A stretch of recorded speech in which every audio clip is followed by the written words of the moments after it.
and the stakes that we in Bangladesh have. You understand this is a very, very important topic for Bangladesh.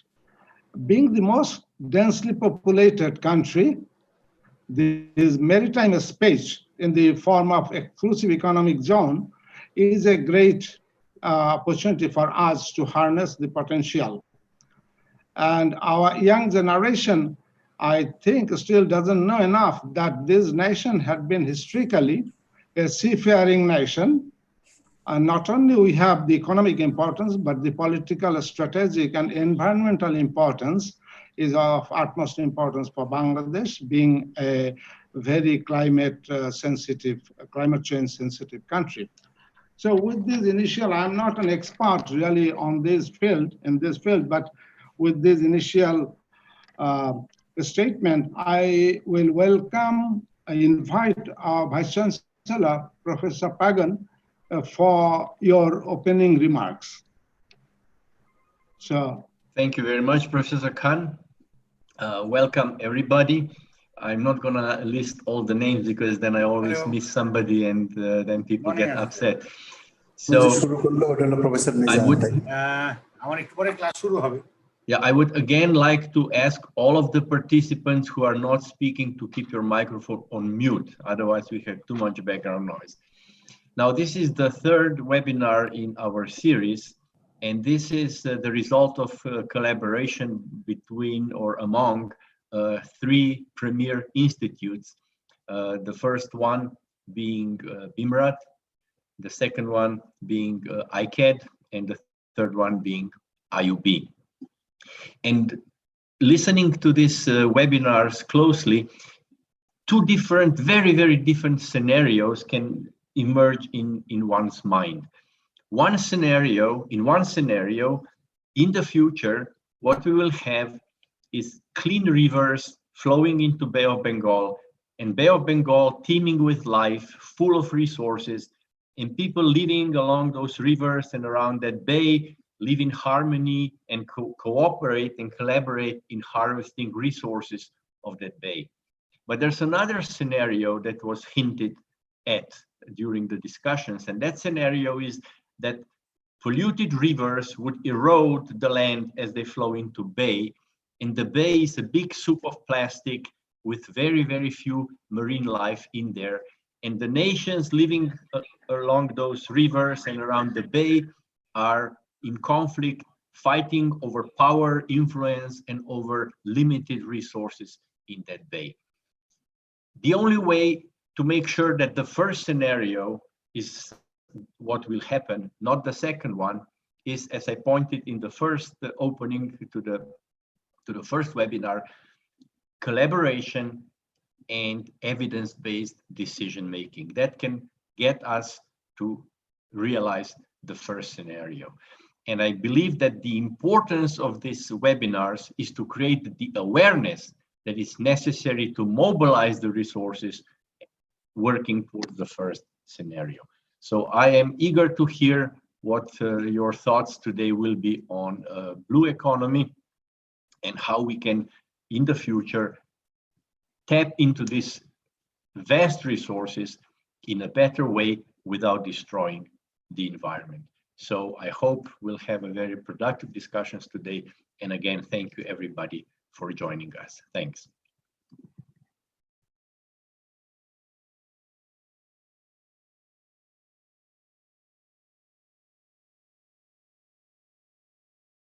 Professor Khan, you're muted.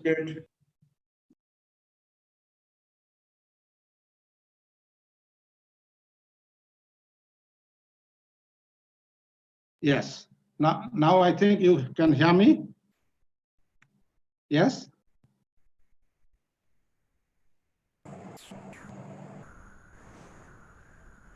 Yes, we can hear you. Now you're muted again. It shows that I'm not muted.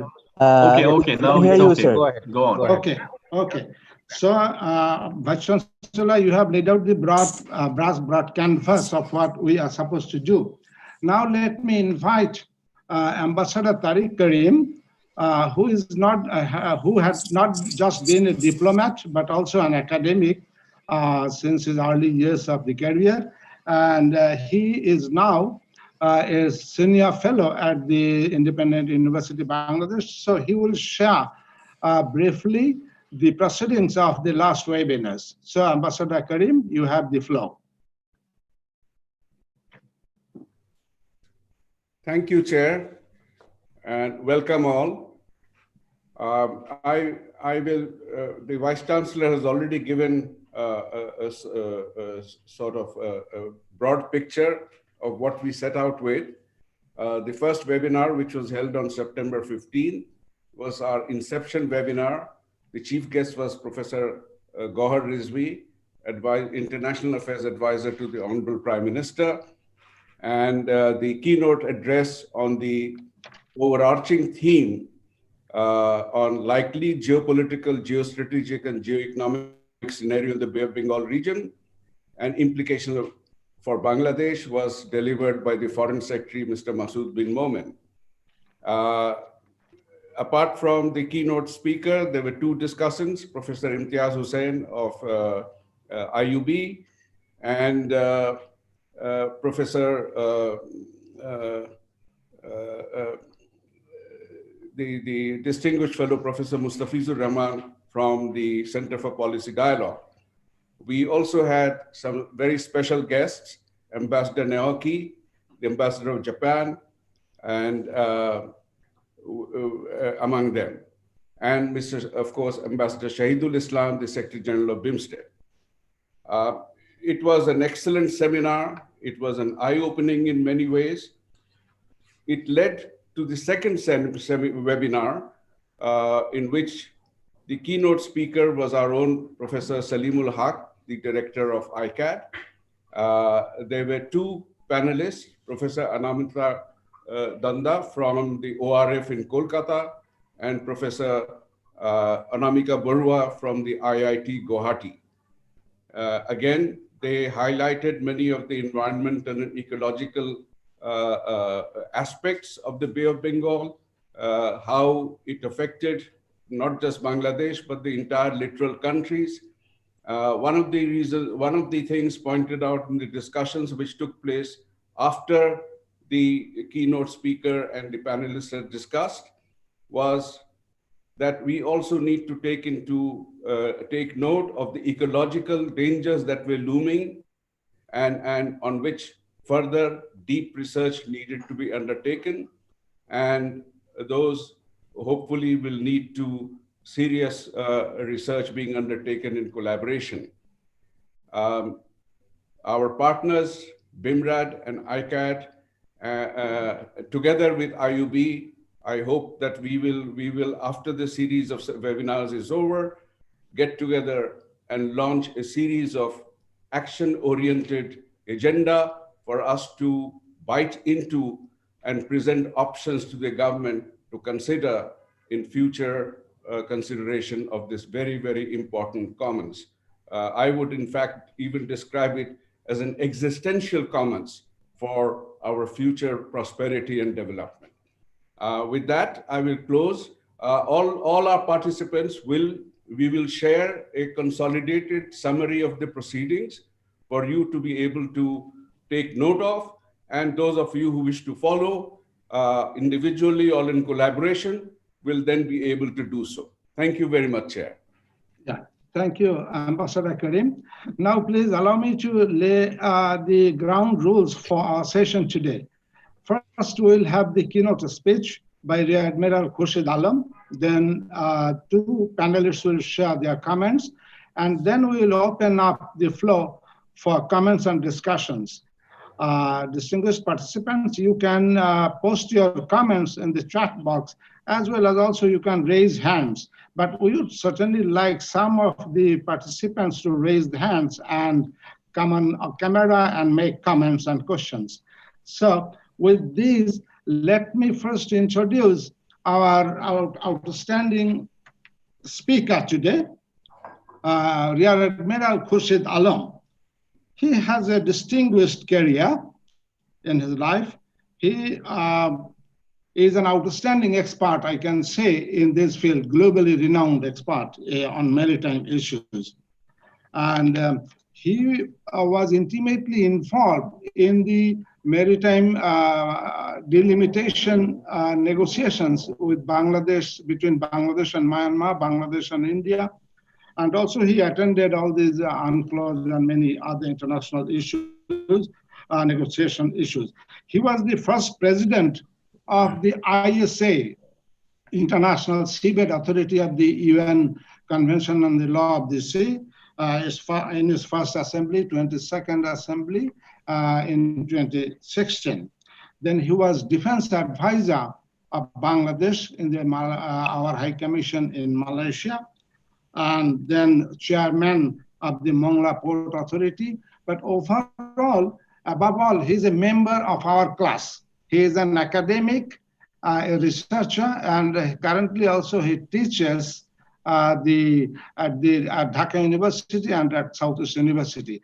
But for the last few years, Rear Admiral Khurshid Alam holds the position of the Secretary at the Maritime Affairs Unit of our Ministry of Foreign Affairs. So with this brief introduction, let us have the honor to welcome Rear Admiral Khurshid Alam for your speech.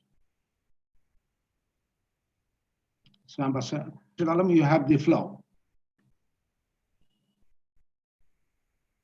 You can upload your presentation. Thank you very much, sir. Today's chair, Professor Mizan, Professor Dr. Milan Pagan, Vice Chancellor, Independent University, Ambassador Tarek Karim, slide distinguished guests, panelists, ladies and gentlemen.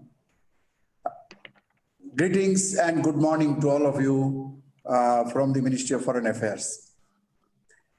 Of course, at the beginning, let me thank the Independent University and in particular the Vice Chancellor and my esteemed colleague, Ambassador Tarek Karim, and also the BIMRAD for organizing the webinar series, The Economic Importance in the Bay of Bengal. I am today delighted to be invited to deliver the keynote speech. I have a number of slides. I hope you can see them. Quite a good number of slides. I have to take it along with the slides only because of the nature of the issue of the blue economy dictates me to use the slides so that it is best understood by the audience and others. So with that, let me start with the first slide. As you can see here, the sea is blue, is really blue down in the bottom, but the coastline you see with the coconut tree is not that blue, you know. So most of us are associated with the coastline, the beaches and others, but we really hardly have an opportunity to go into the deeper part of the sea and actually evaluate the activities of the sea, whether it is oil drilling, gas drilling, whether it is a submarine or a gas carrier or fish and other resources you have. So that's the problem we have. But I will try to change the channel. Okay. As you can see here, over 3 billion people depend on marine and coastal biodiversity for the livelihood.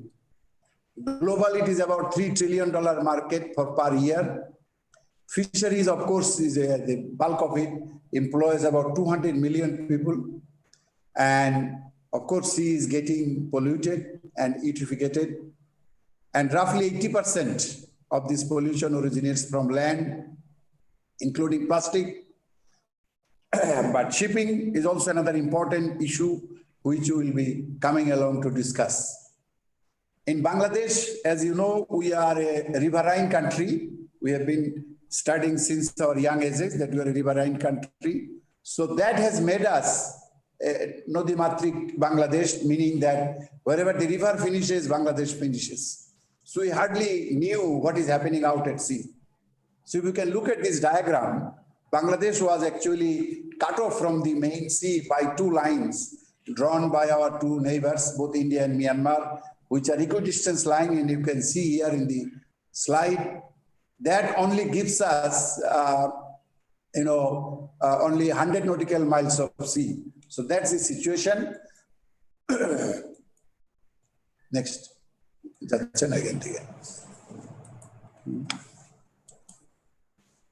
As you can see, we mostly visit the sea beaches. So what is happening down into the sea areas, or the deeper into the sea areas, we hardly know. And that remains a very difficult part of,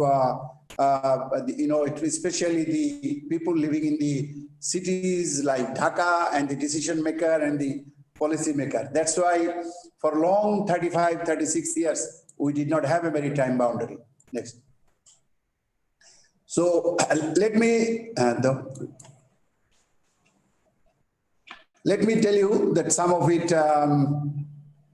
that what law of the sea says. Law of the sea says that 12 nautical miles from the baseline is the territorial sea, 24 nautical miles is contiguous zone, 200 nautical miles is exclusive zone, and 350 nautical miles is our continental shelf.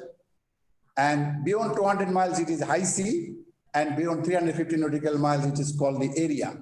So out of this, you need maritime boundary. Take a second. You need maritime boundary for continental shelf, exclusive economic zone, and territorial sea. So our Honorable Prime Minister actually thought of it, that how to maximize the resources of the sea for the people of Bangladesh. So in 2009, we went to the court, and before going to court, we had about 40,000 square kilometer of area. And after the court's verdict in 2014, we had 118,813 square kilometer. If you look on the left, Germany had almost 16,000. They also went to court in 1967. And after going to court, they got another 12,000. So having the same coastline, Germany has 28,000. We have 118,000 square kilometer. Next.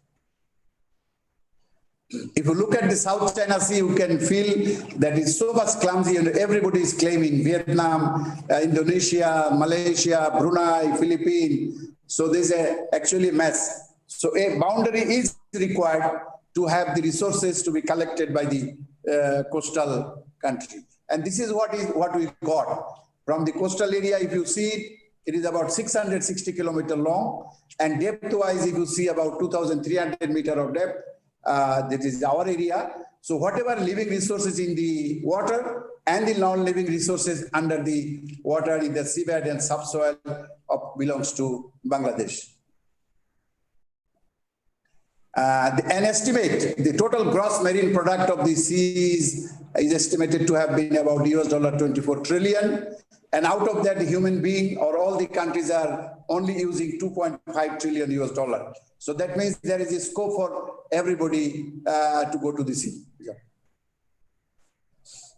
Of course, the Sustainable Development Goals, out of 17 goals, as you can see, the goal 14 is exclusively dedicated for sea areas, which was not there in the Millennium Development Goals, and that is in the biosphere. If you see in the wedding cake format, of course, biosphere is the first one.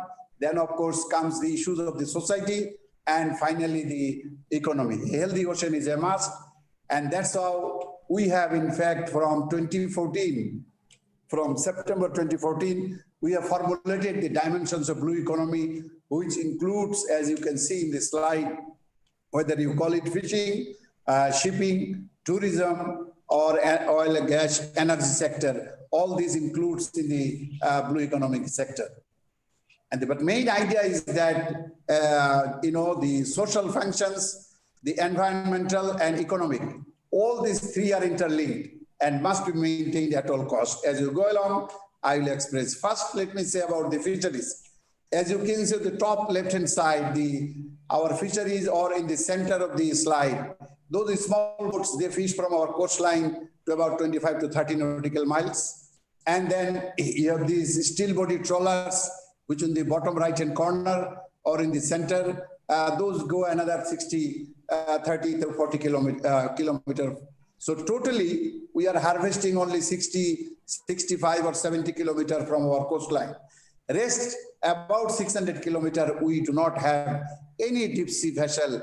We did not have before also. Now, even after the verdict in 2014, though people have taken licenses, but still we do not see any of the thing.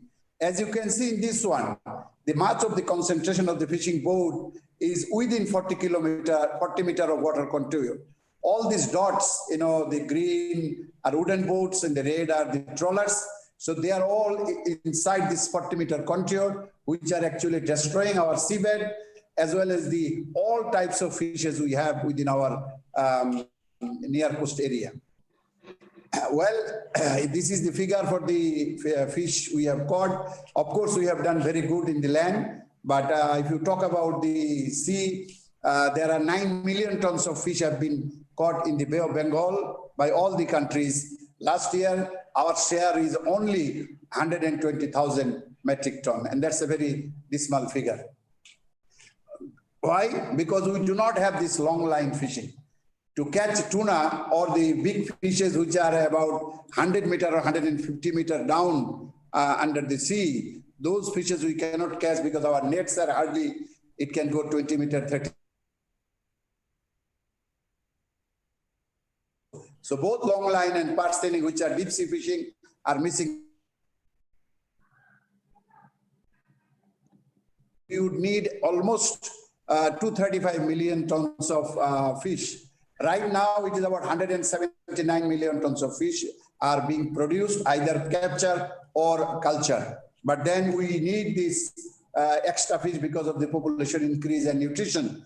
So unless we actually plan for it, then our total income is $155 million by fish export, whereas Thailand earns almost $7 to $8, even India $7 to $8 billion, Indonesia about even India about $5 billion. We have a scope. What is the scope? First scope is case culturing in the open sea. This is what you can see. The technology is there, but we can start, but we are yet to start.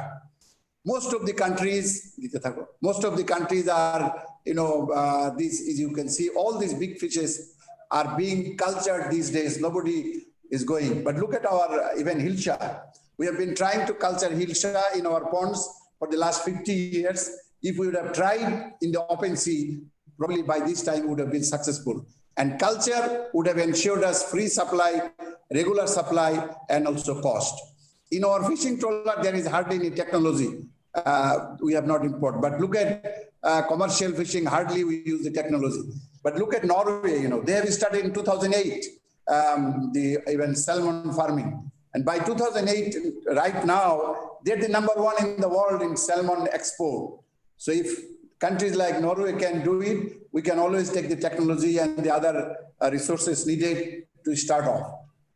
If we look at the fishery shipping, as you see, these golden dots represent the golden dots represent the ships. Most all the ships in the world. There are almost 150,000 ships of all tonnages. They are carrying about 11 billion tons of deadweight tonnage of cargo from one country to another. So without this, it would not have been possible to have the export and import of the countries. Next. In Bangladesh, you see we have about $90 billion trade of export and import. These are carried by 3,600 ships, which actually visit Chittagong, Paira, and Mongla Port. But we pay as a freight charge around $9 billion to all these 3,600 ships for bringing our import and also for taking our taking our cargo, because we have only 62 ships in our registry. That's the difficult part. And also, if you look at the container, you need 2 to 3 covered vans to carry the goods from Chittagong to Dhaka or vice versa. And that actually congestion increases, pollution increases on the road, accident, spare parts, and cost increases. Next. And what we could do, like Europe, we could carry our cargo by the, the rivers. But we have the Pangao terminal, but still we do not have the ships to bring the cargo from Chittagong or Mongla. If you see in this picture, the 64% of the containers are being originated from Asia. 64%, 8% originates from Europe. So Bangladesh must prepare itself so that we can handle more containers in our ports and with efficiency and with appropriate appliances. Look at our business. It is increasing almost 15 to 15.5% almost every year. It is not like GDP, it's increasing. So for this, we need ports. We have all these 3 ports, as you can see. Mongla is right 85 kilometers inside, Paira is 45 kilometers inside, Chittagong is 15 kilometers inside. That means all 3 ports are river ports, and they are almost at the especially Chattogram port is almost at the end of the full capacity. So we need to increase the extra capacity. And also you can see there is a new port being developed at Matarbari by Japan. And that's the port will actually give us after 2024, 2025, the facilities to bring in a big, next. You can see these are the shipping routes and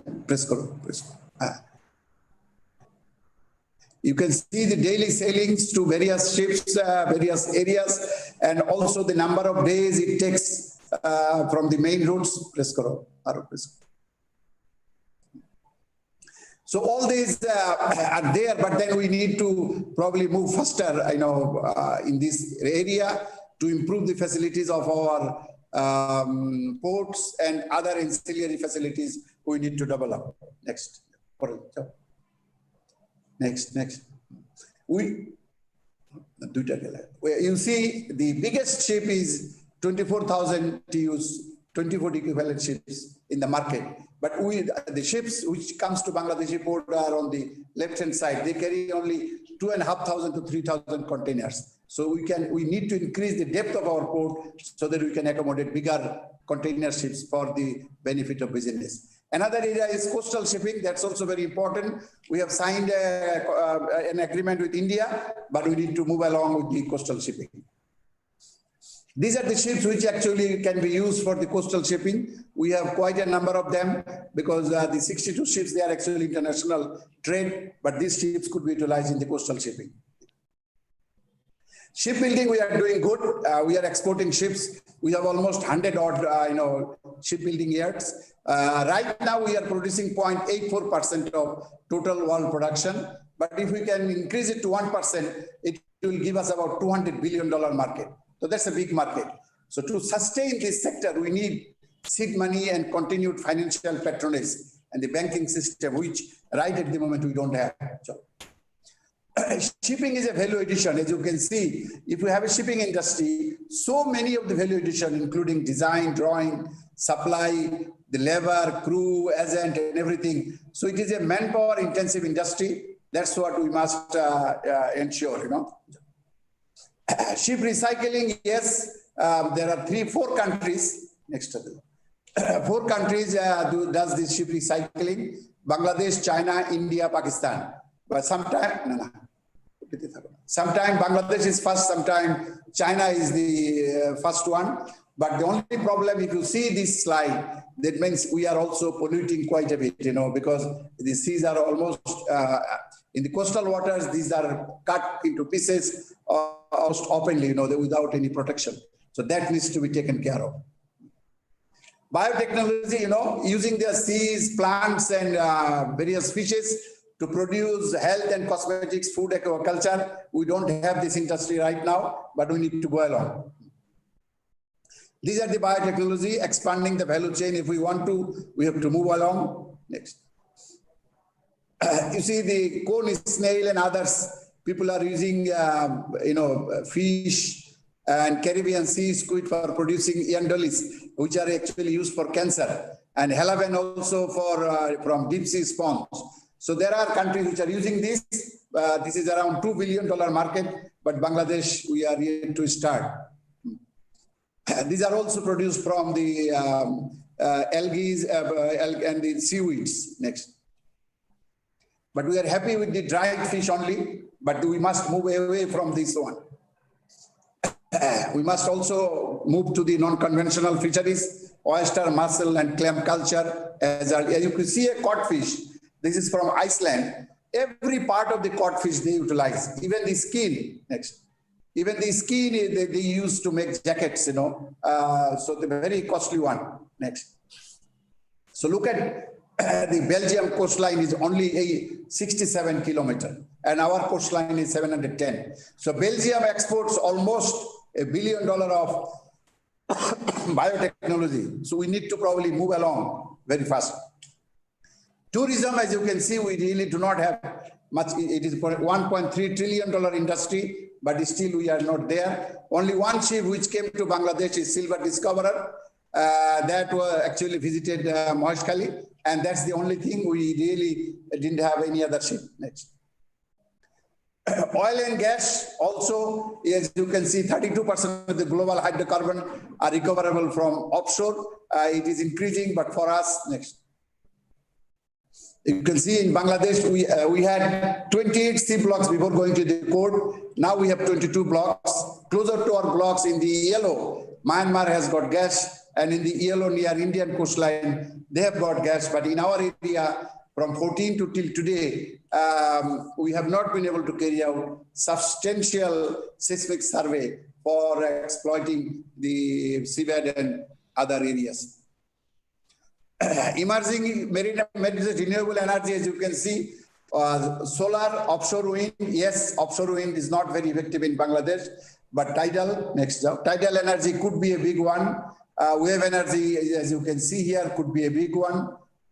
Tidal energy, South Korea is doing for both tide, low tide and high tide. It is initially maybe costly, but not. But we are the salt pans, as you can see, we put polythene on the ground, allow seawater to come in during high tide, and the sunlight evaporates, and we have the salt. But we do not produce the pure white salt, which could be exported, which produces in Gujarat, because we do not use any machine for producing salt.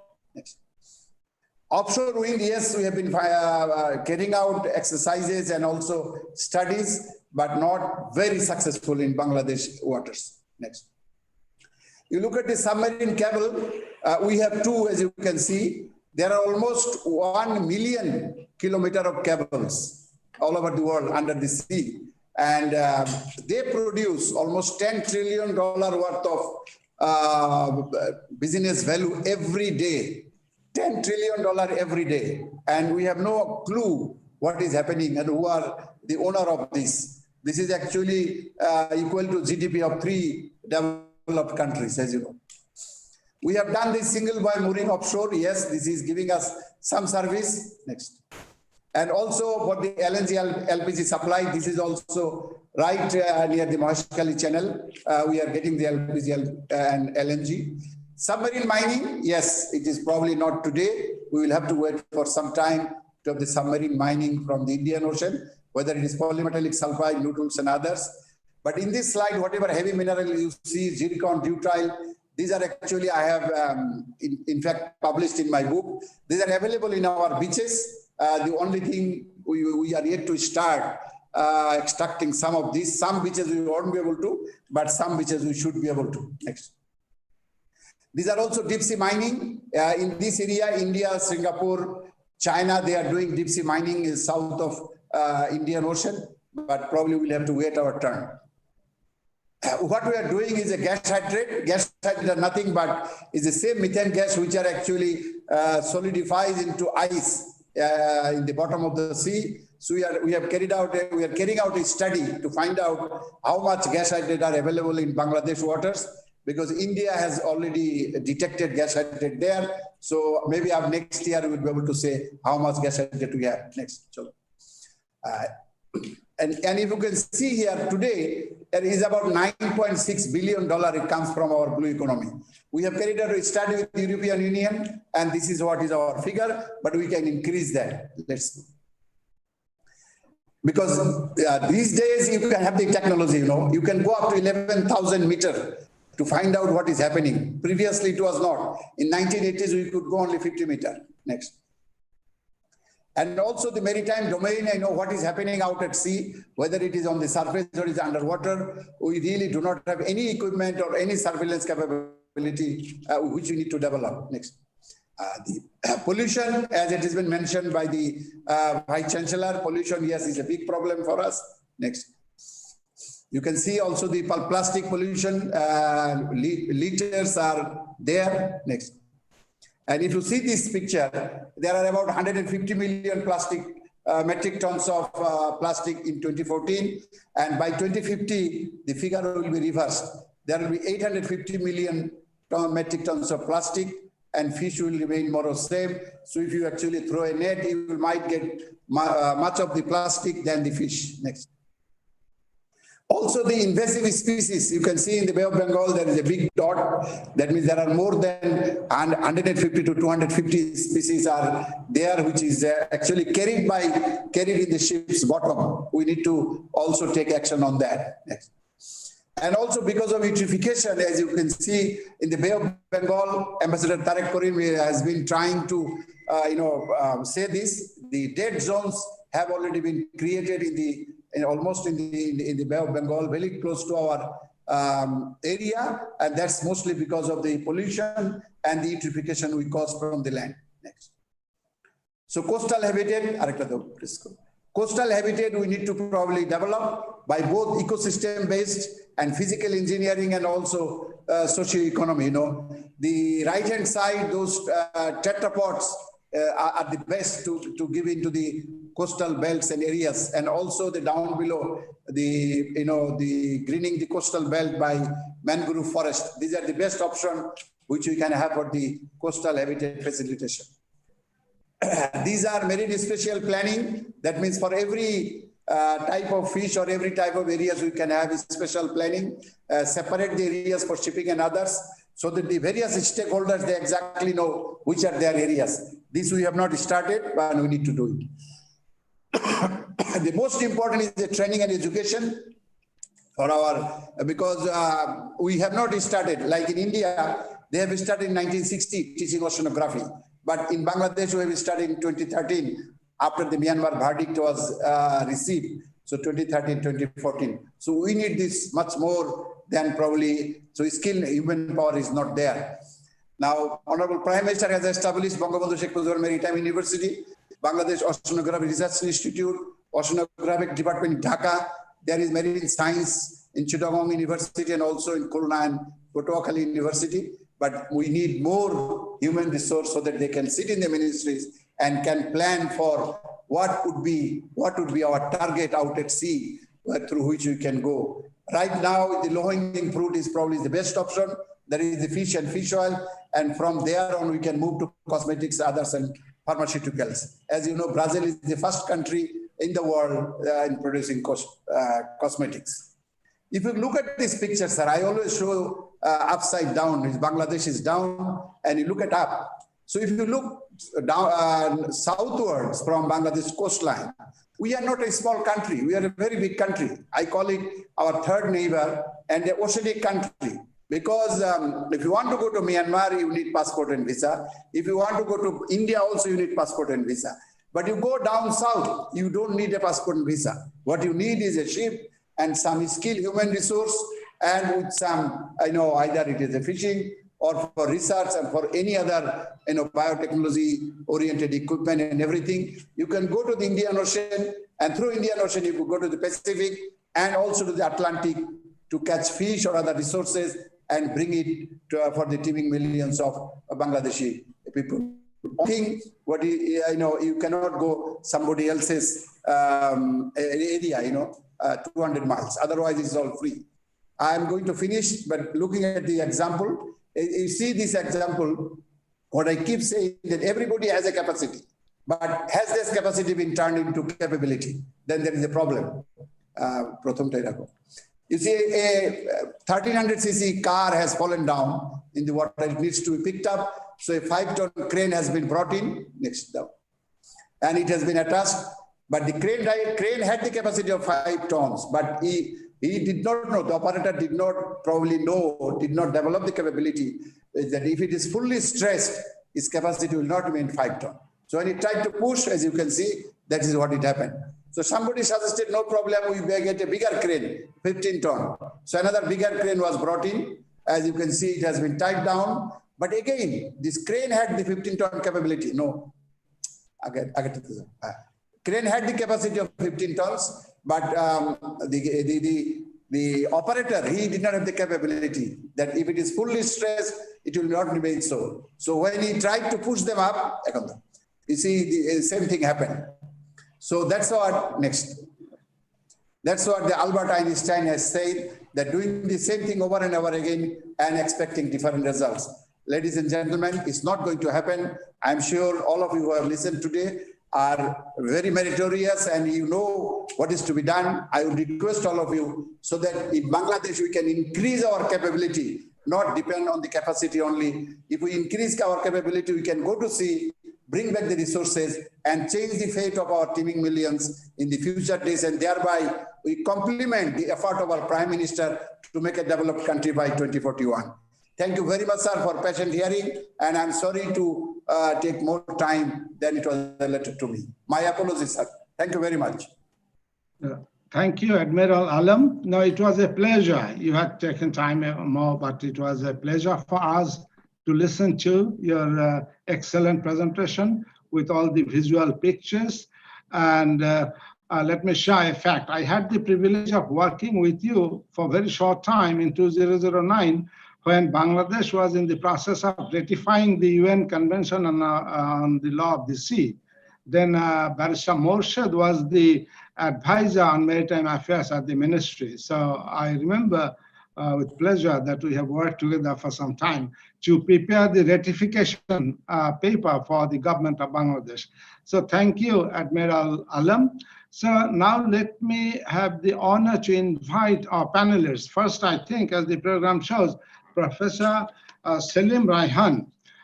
Professor Selim Raihan is a member of the faculty of the University Economics Department of Dhaka University. And he's also the executive director of the Association of Economic Modeling in South Asia.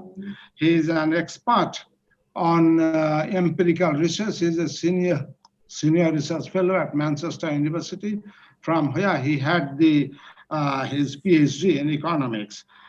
He had the experience of working with many multilateral organizations.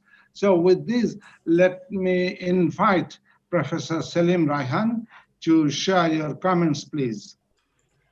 Thank you very much, Professor Khan. And I also thank the organizers for inviting me to this very important event. I hope I'm clearly audible. Yes. Okay, thank you so much. And after this very excellent and comprehensive keynote presentation, actually, I think as a panelist, I have very few things to offer to this very esteemed panel. But I thought that as an economist, let me just share some of my views. And I think I must congratulate the organizers for taking this very important issue for discussion. And these are the prospects, the future prospects of Bangladesh. I can see that, and I'm very much hopeful that we'll be able to exploit the opportunities and fulfill the prospects what we have in front of us. So the first point is that Bangladesh, as very rightly pointed out by the keynote speaker, that Bangladesh enjoys all the virtues being a sea-linked country. And if we compare Bangladesh with many other developing countries, even in Asia, in South Asia, some of these landlocked countries, which are geographically constrained, Bangladesh doesn't have this constraint. Bangladesh has this kind of given or geographically given added advantage. So I think we must exploit this advantage properly so that whatever challenges or prospects we have in front of us, we can solve and we can exploit them properly. So before getting into the discussion, I thought that we need to have in front of us the kind of the broad context. If we look at the past trend and even the recent performance, we have a high economic growth over the last more than a decade or so. And Bangladesh has moved to a lower middle income country from a low income country in 2015, according to the World Bank's classification. And Bangladesh aspires to become an upper middle income country by 2031 or even or within a decade from now. So this is, I think, and also Bangladesh wants to become a developed country by 2041, as mentioned in the perspective plan. Even if we look at the other issues, that it's not only the graduating from lower income country to lower middle income country, Bangladesh is also graduating from the LDC status. So we know that in 2018, Bangladesh made the first evaluation criteria, and the second evaluation is going to happen next year, 2021. And we are hoping that the second evaluation will also go through without any constraint. That means by 2024, finally, Bangladesh will graduate out from the LDC status. So graduating out of the LDC status has a lot of opportunities, no doubt, and we can talk about this. And especially this discussion, what we are having today, is very much linked to how we can actually see these opportunities and exploit these opportunities properly. But it will also bring a lot of challenges too. So these are the things we need to keep in our mind when we project our development trajectory in the coming years from now on. We also have larger development goals to meet by 2030. We have the SDGs, we know, and the keynote speaker very rightly pointed out those SDGs. And also now we have COVID-19. And because of COVID-19, we may have to rethink many of our development strategies and priorities. So these are the kind of broader context I thought that we should keep in our mind while we discuss the opportunities of what we can have from linking or integrating with the Bay of Bengal initiatives. So what are the opportunities? I think as mentioned in the keynote presentation, there are many opportunities to gain from the Bay of Bengal, and especially through mineral resources, fisheries, shipbuildings, energy, and many more, trade, and of course. But my point is that we just not looking at the opportunities, we must also need to focus on how we can enhance the value addition. Because I just give you one example. In the case of fisheries, my understanding is that we have still very little value addition. But there are scopes for processed fish byproducts, as mentioned in the keynote presentation very rightly. But for that, we need to develop our capacity. And it's not just capacity to catch the fish or to process the fish, but also to develop our quality infrastructure or quality and standard, because we know that it is going to be these fisheries, whatever we extract from Bay of Bengal, these are primarily meant to be exported. And we know that how much how difficult it is in the major export destination, European Union or North America. And in order to meet their standards, we need to develop our standard capacity as well. And so I'm not getting into the details, but that's what I thought that we need to mention.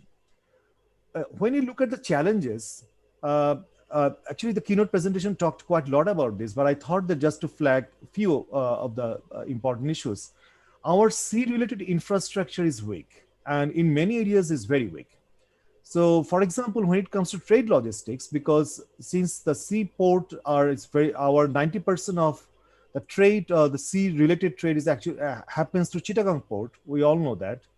And how important Chittagong port for Bangladesh's economic lifeline, we all know that. But Bangladesh is seriously lagging behind its competitors when it comes to the trade logistics. For example, the Logistic Performance Index of 2018, the latest one of World Bank, Bangladesh was ranked at 100 out of 160 countries. And if we look at the 6 components of the Logistic Performance Index, customs, infrastructure, international shipment, logistic quality and competence, tracking and tracing, and timeliness, all these are very much related to our competitiveness. Bangladesh had similar scores with a group of countries from sub-Saharan Africa, and probably Bangladesh would not really want to be there, would not like to be there, because with that country group. And if we look at Bangladesh's major competitors, they have much better scores than Bangladesh. Bangladesh made some improvement, no doubt, over the last 1 decade. But in a world of intense competition, the absolute improvement in trade logistics is critical. But what really matters is the relative improvement in trade logistics. So what I'm trying to mean is that though Bangladesh made improvement, Bangladesh's competitors made improvement at a faster rate than Bangladesh. So I think this is something what we really need to keep in our mind. And heavy reliance on Chittagong port is not really helpful. We need to explore development of other ports, and here comes Mongla, Paira, and other ports. And the port should have lab facilities and trade-related all logistics services need to be integrated. Also, I think it is very critical that when you talk about ocean economy, and actually the keynote presentation talked quite a lot about the emerging sectors based on the ocean economy. And these emerging sectors face a number of supply side and policy induced challenges. So it's not that we will just talk about the opportunities of these sectors, but we need to look at what kind of policies we are providing, policy support. Are we actually addressing their supply side constraints? So these things need to be taken into account very seriously. So what are needed? My final point. So we need an integrated and holistic approach, not fragmented. So I think this is something we need to take it very seriously, because the ocean economy or the blue economy can't be, we can't treat it with a fragmented approach. And this is very much linked to our development of our overall economy, non-ocean economy or non-blue economy, if I mention the land part. So it has to be integrated, and holistic approach must be there. There have been some initiatives, but they lack coordination. And also, I think it's very important that the timely and cost-effective implementation of the projects which are linked to the ocean economy, and it remain a big challenge, because that is not related to only the ocean economy, blue economy, but also related to many other projects of the infrastructural development projects in Bangladesh in recent time, where we are seeing that this big challenge is the timely and cost-effective implementation. We also need regional cooperation too, for the effective use of the opportunities offered by the Bay of Bengal. And here comes the BIMSTEC. It has the promise, but the progress has been so far very slow. I also want to highlight two other points, which I'm quite sure Professor Shahab, he will mention too. But I thought that the growing tension with Myanmar is a challenge, and need international support for the solution of the Rohingya crisis. Because if we have this tension, whatever opportunities or the kind of prospects we have with the blue economy, we will not be able to exploit it fully.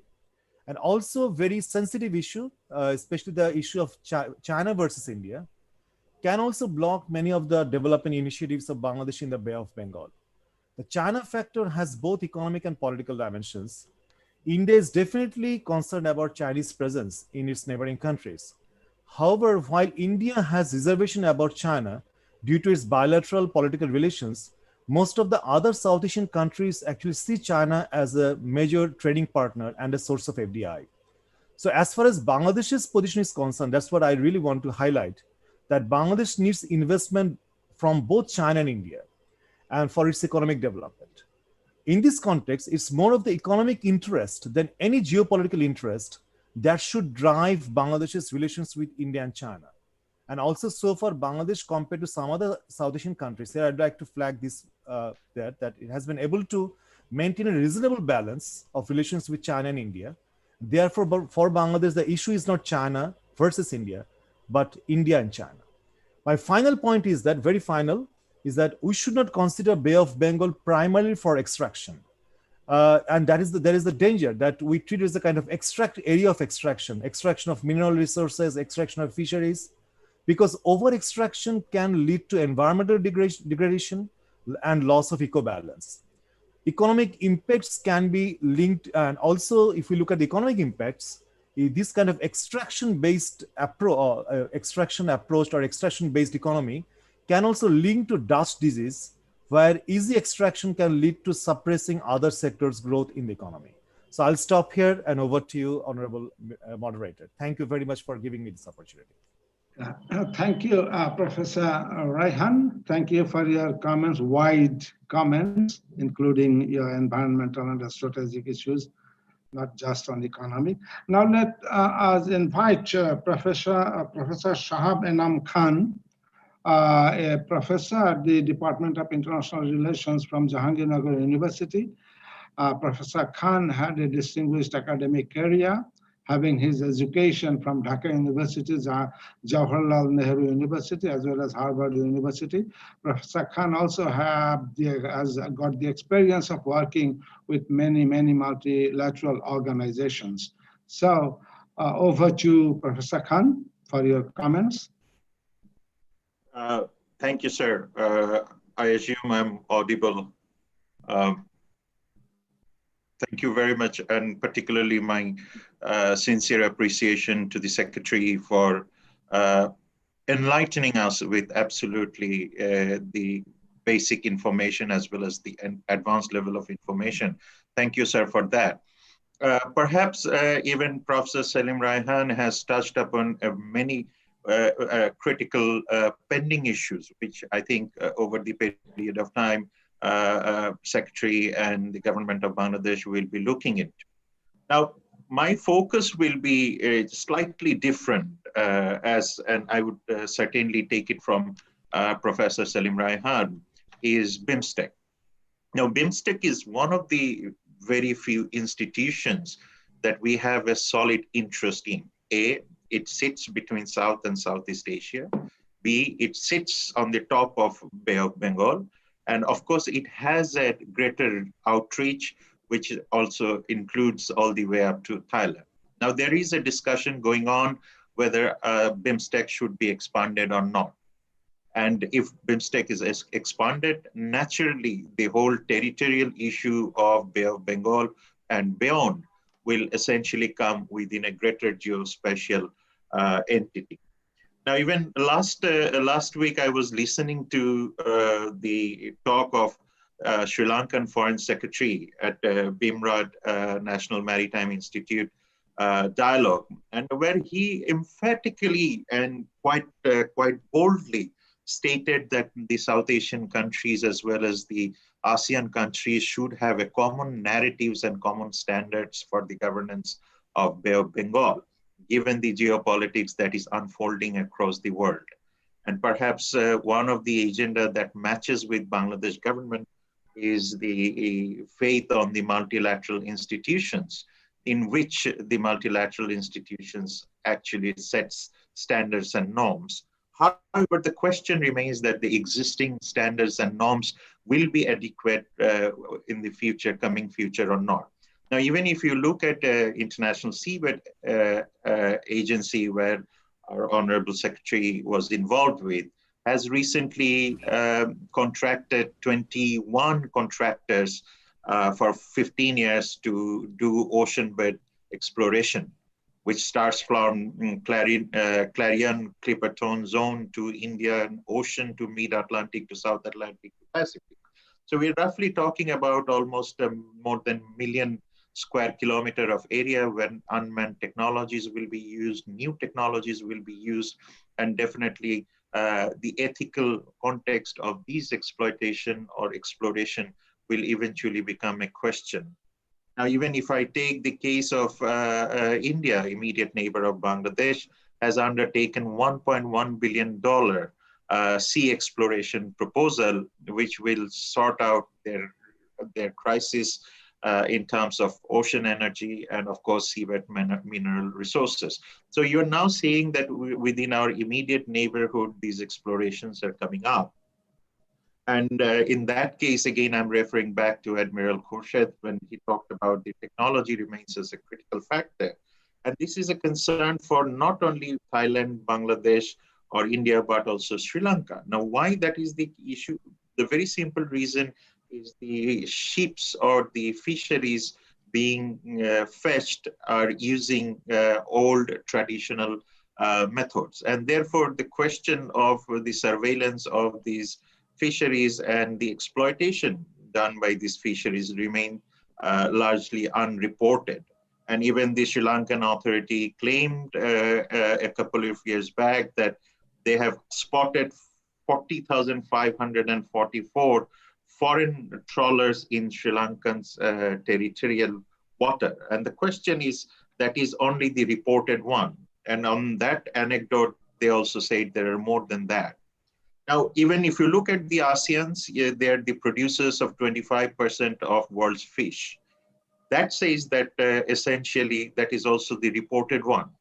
Again, if you look at the Thai documents, if you look at the Indonesian documents, there is a growing concern about the undocumented fishing that is taking place. So therefore, we do not have the number.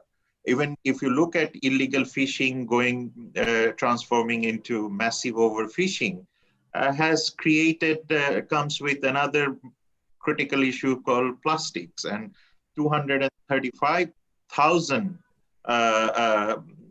metric ton of plastic has been recovered from the Thai offshore. and which means 51 trillion plastic particles were present. And that was only the reported one. Now, what essentially comes out of this plastic? Plastic will be another key area of conflict in future in the Bay of Bengal. Why? Because this will be a question of burden sharing. Because the more plastic you use and send it to the sea, more pollution will take place. Now the question is, who is going to take the burden of this particular plastic infusion in the water? And perhaps Professor Raihan has mentioned that the infrastructure and infrastructure sharing and infrastructure setting up will be another question. Therefore, the environmental crisis looming from plastic, looming from riverbed or river pollution will be another factor where the politics of information sharing and politics of information gathering will be a major concern for the countries or the stakeholders. Even if you look at the cases of climate change, ocean acidification, plastic pollution, noise, existing offshore mining, and of course, the new level of marine geoengineering. And perhaps I won't take the Bangladesh's efforts to dismantling ships as something environmentally sensitive engineering.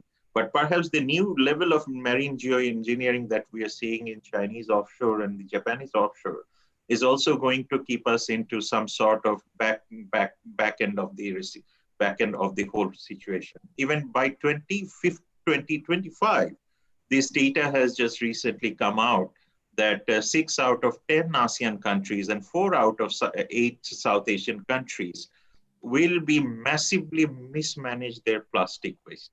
Now I'm focusing plastic once again because this is the immediate crisis that we are looking towards. Bangladesh, India, Sri Lanka, Pakistan, Thailand, Indonesia, Philippines, and Vietnam will rank as the top polluters in the world. So therefore, you now see that not only the South Asian countries are part of it, Southeast Asian countries are part of it. Therefore, BIMSTEC ASEAN certainly has a convergence in terms of their work, in terms of their mandate in protecting the marine life. Every year, even in Bangladesh's Bay of Bengal, Bangladesh side of Bay of Bengal, we are now seeing 2 lakh tons of plastics entering the water, which means we are going to be one of the top 10 plastic polluting countries in the world. And that's exactly where Selim Raihan's point of policy harmonization and new policy to be introduced essentially comes in. And even if you look at the Ganges and the Indus, on which huge population lives, and of course this is a part of our cultural heritage, are the most polluted rivers as well. So therefore it is not only the case of Bangladesh, but also the case of collective response. Even if you take Mekong's salinity is also increasing. So that comes with a very interesting phenomenon. This is one of the terms that I was quite enthralled with. It's called the pink gold rush. Now the pink gold rush is about shrimping or shrimp farming. Now what one of the study was saying that look at this shrimp cultivation as a collateral damage. A trawling industry is processed and sold at a fast. These are the trawlers and others. They sell the waste of these particular shrimps for fast-growing poultry and agriculture industries. And of course, when they do that, they essentially it does not resort to ethical exploitation of the shrimp. And the prawn that is available in the side of Bangladesh's water. Even in 2017, a multilateral team essentially found a very large dead zone, which Secretary and Professor Raihan has already touched upon, which has not only the sulfur oxidizing bacteria or marine worms, few creatures which lives within the oxygen depleted waters are also eroding. So which means this zone, which this study has found is now spanning more than 60,000 square kilometers. And certainly it has a spillover effect not only on the Bangladesh side, but also in the members of the ASEAN too. So therefore, the challenge will remain in terms of policy planning, as Professor Raihan has said. There will be an issue of technology, information sharing, which will be a critical factor coming up with the given relationship between Bangladesh and Myanmar at the moment, as Professor Raihan rightly mentioned. With the state of relationship between these two countries, information sharing, collaboration, and ethical fisheries or ethical mining will essentially be challenging. So therefore, we have to really converge between BIMSTEC and ASEAN. And the last point that I have is obviously what are the things BIMSTEC and ASEAN can immediately do. The first thing is obviously they should take a lead to control plastic pollution. And this is, I think, low-hanging fruit at the moment. So I don't get into the greater or the longer or the complex or sophisticated initiatives, but at least this will be a good initiative. And BIMSTEC and ASEAN and perhaps BIMRAD, which is one of the key agencies in Bangladesh, should also focus on the genetic libraries of deep sea organisms and the complex chemistry they produce. Means that will be essentially a great source for pharmaceutical industries, for cure of diseases, and obviously that will help us in expanding our biotech industries. Of course, after COVID, the biotech industries will be one of the key factors for all the countries. And henceforth, BIMRAD has a greater responsibility to really facilitate these things with our existing institutions, starting from BUET to medical universities and so on. So therefore, the genetic resources that we have can also be produced not only for the cure or the pharmaceutical industries, but also for the fisheries and making economy much more resilient in terms of catastrophic natural disasters. So therefore, the access to the remote deep sea is currently limited, but we would need essentially more money and resources, which I think the ambassador sitting with us, the secretary, will eventually be looking into in future. So that's my 2 cents on this. Okay. Thank you, Professor Khan, for your wise and insightful comments. Now, let us open up the floor for comments and questions. So, dear participants, I think you can post your comments on the chat box, as well as come up with on camera, even maximum for 2 minutes if you want to make comments. So the floor is open for discussion. You can pose the question either to the keynote speaker as well as to the panelists, to our 2 discussants. Okay, let us look at the chat box, what comments we have. But in the meantime, I will request some distinguished speakers, present participants, if you want to come online. May I just add one point? I see the chat is disabled. Probably that may restrict to type something. Yeah. Okay, so I will request the controller of the system to make it visible. Yes, I also don't find. Okay. So here I don't find. Do you see any comments? I don't find any. My chat box works fine. Yes. Okay. That chat is disabled. Yeah. Yeah, it's visible. So the honorable speaker, keynote speaker, will you respond to some of the comments?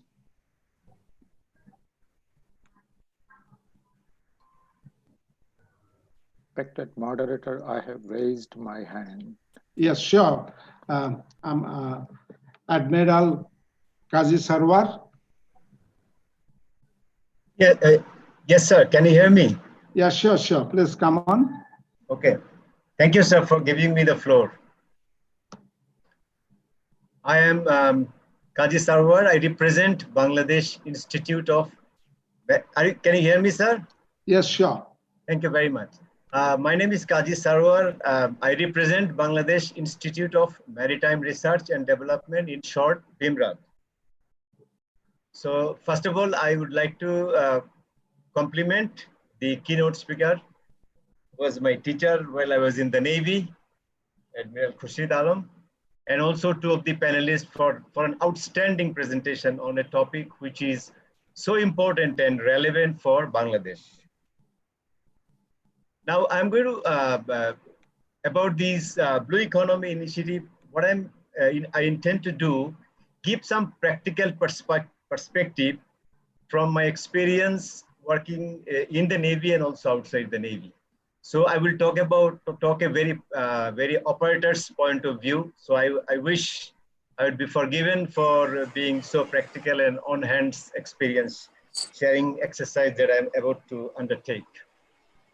So the first point is when we talk about blue economy, I always like to fall back to a comment made by Professor Imtiaz. He always used to say that for the blue economy to be successful, we really need a blue mind.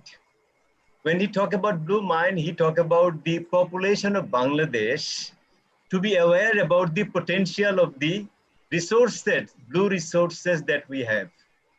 Now, to make them aware, we really need to grow awareness among the population of Bangladesh to realize about the potential of the sea resources and also to make sure that we conserve them for the better interest and the best interest of the country and make optimum use of those resources. So that's how we can create blue mind. And for that, we need a massive general awareness among the entire population of the country. In that respect, I'm very honored and privileged to say that Bangladesh BIMRAD along with IUB and ICAD is making a humble effort to grow awareness among the population of Bangladesh about the potential of the sea resources and its optimum utilization. Having said that, let me now very quickly focus on three very practical points that I'm going to highlight. Number one is our keynote speaker did talk about growing the human resources for shipping industry, which is very genuine and very pragmatic perspective, which is a very pragmatic perspective. Now, seafaring is a very laborious task. And in the seafaring industry, Bangladesh, since Bangladeshis are, adept at labor-intensive job, I had a feeling that we always had this feeling that in the ship manning industry, in the shipping industry, Bangladeshi sailors, Bangladeshi shippers would do well. With that in view, we had a number of marine training institute that came up in Bangladesh in early 80s and late 80s and early 90s. You might have realized, there were so many private marine academies, those came up in Bangladesh for training these crew for the foreign ships. And then for that matter, for Bangladeshi ships also. But this could not sustain. In a span of 3 to 4 years, all these marine academies, private marine academies had to disband their operations. The main reason, we did a study on this, why could not they succeed? We did a study on this and we realized, and we found out that because of the trust deficit of the image problem of Bangladesh. Why?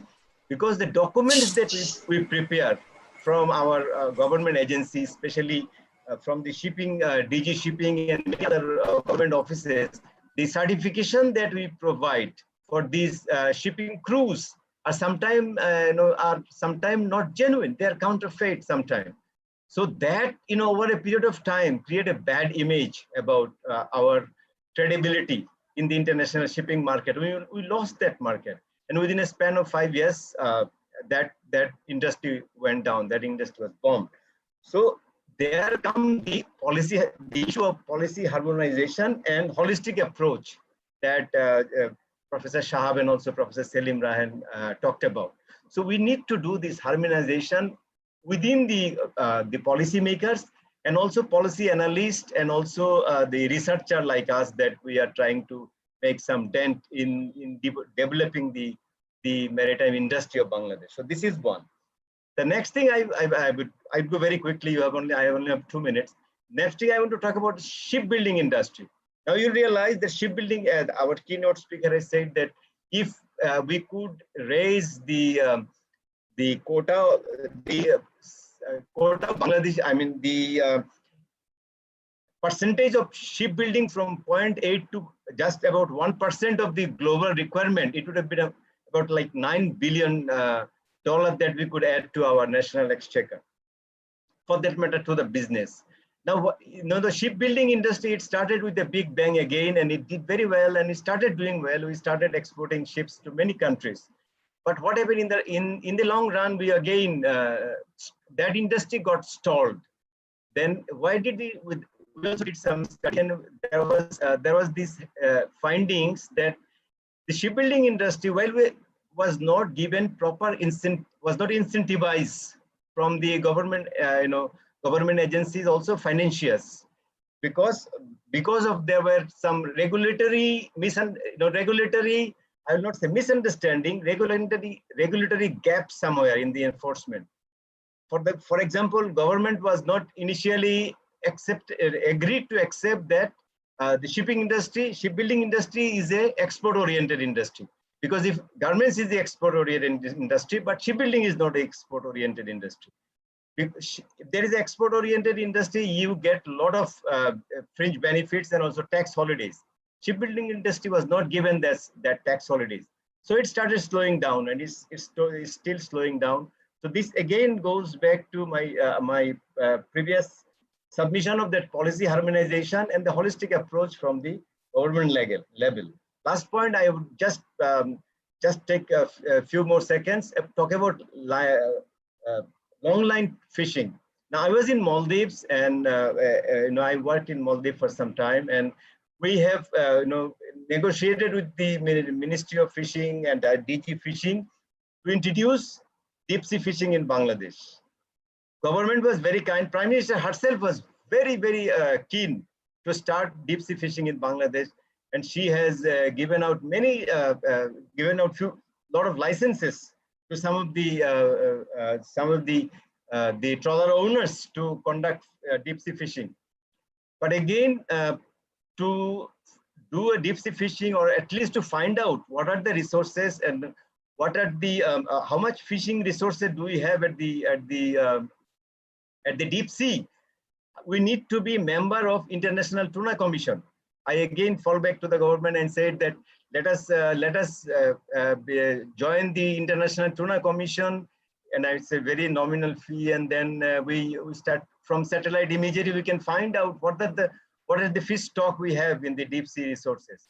But then again, there was a lack of coordination between us. I take the blame on myself also. All of us are involved. Why I'm saying all of us are involved, that because of that holistic approach and this policy harmonization at various sectors of the governance is missing. That is what is needed in order to boost the blue economy output of Bangladesh. Thank you, sir. Thank you for giving me the floor. I just wanted to to bring to the notice some of my concerns, some of my experiences. Thank you. Yeah. Thank you, Ambassador Admiral Sarwar, for your wise comments. Yes. So I see one comment from our ICAT colleague Shakib, who is asking a question about the scoping of the blue economy, that we just not only let us think of the economic aspect, but in a comprehensive way, with a total perspective. So reaction from the keynote speaker, Admiral Alam, or from the panelists also, you can have. Hello.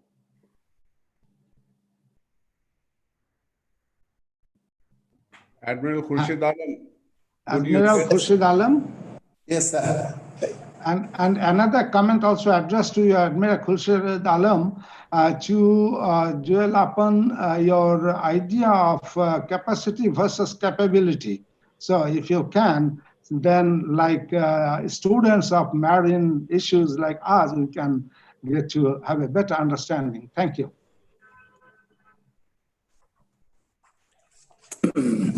Let me, sir, go a bit closer so that I can see the question. Yeah, sure. The gap between capacity and capability. Oh, okay. Yes. Thank you, sir. Well,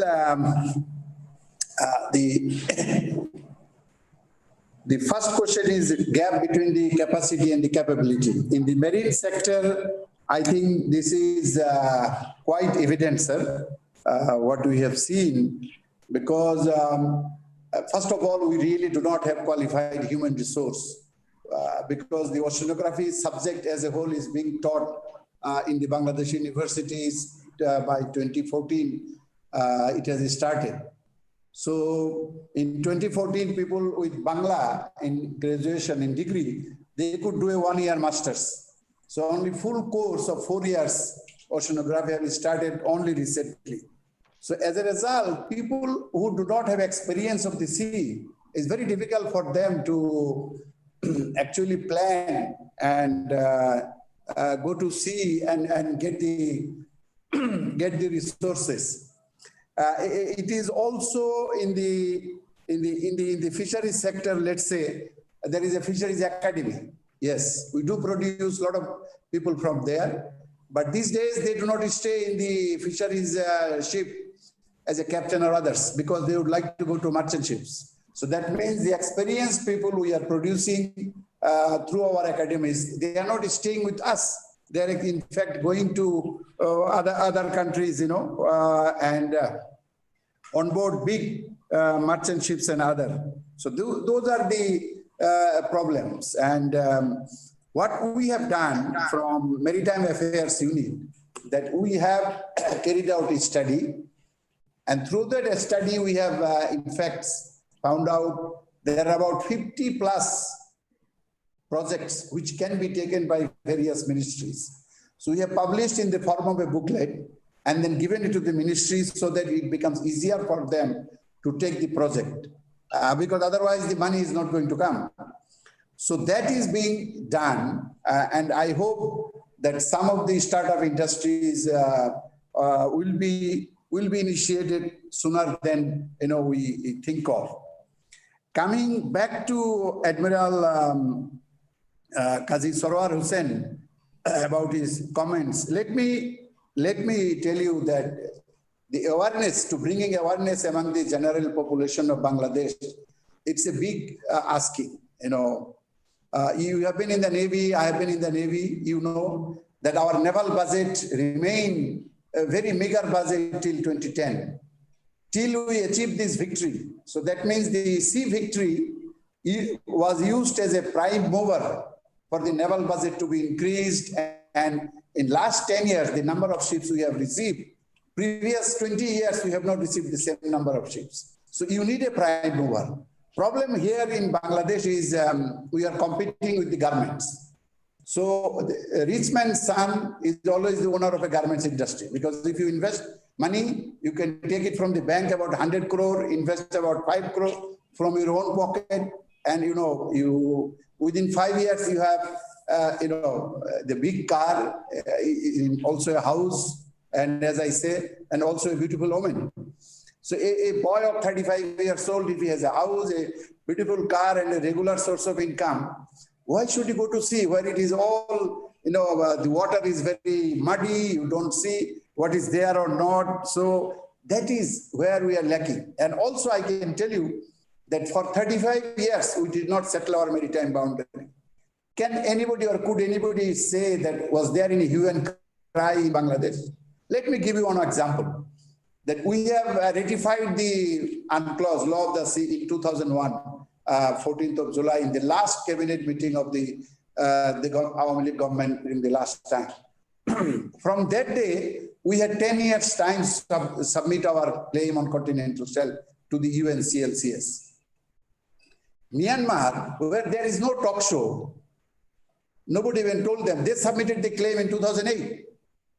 India, Sri Lanka, they submitted in 2009, but we did not do anything. When we joined the ministry in 2009, we carried out the seismic survey, and by the time we actually submitted our claim, that was in 2011, fair end of our total time.